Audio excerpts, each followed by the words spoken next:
large explosions shook Gaza City early on Thursday, just hours after Israel pledged to keep pummeling the Palestinian militant group Hamas. Earlier, Hamas fired a barrage of rockets into Israel, targeting Jerusalem and Tel Aviv. One rocket hit an apartment building in the city of Petah Tikva.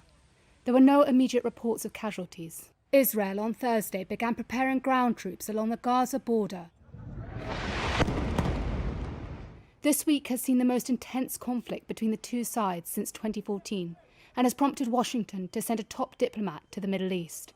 At least 67 people have been killed in Gaza since Monday, according to the enclave's health ministry. 7 people have been killed in Israel, medical officials said.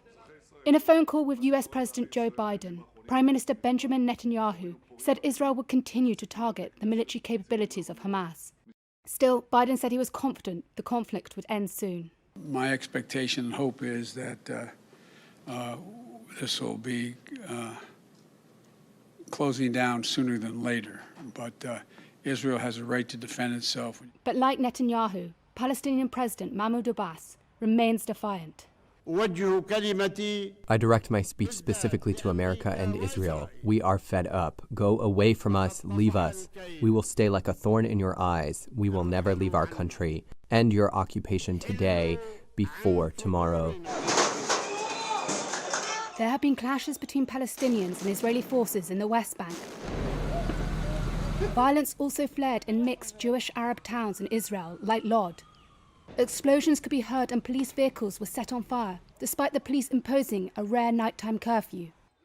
In the Israeli town of Bat Yam, a crowd of Jewish rioters attacked an Arab driver on Wednesday night, according to Israeli media. Video showed the driver being dragged out of his car by men who attacked him until he was left bleeding on the ground. Israel's president has warned of a civil war between the country's Arabs and Jews. The violence follows weeks of tension and clashes between Israeli police and Palestinian protesters outside the Al-Aqsa Mosque in Jerusalem during the holy Muslim month of Ramadan. These escalated in recent days ahead of a now postponed court hearing about Palestinian families being evicted from East Jerusalem homes claimed by Jewish settlers.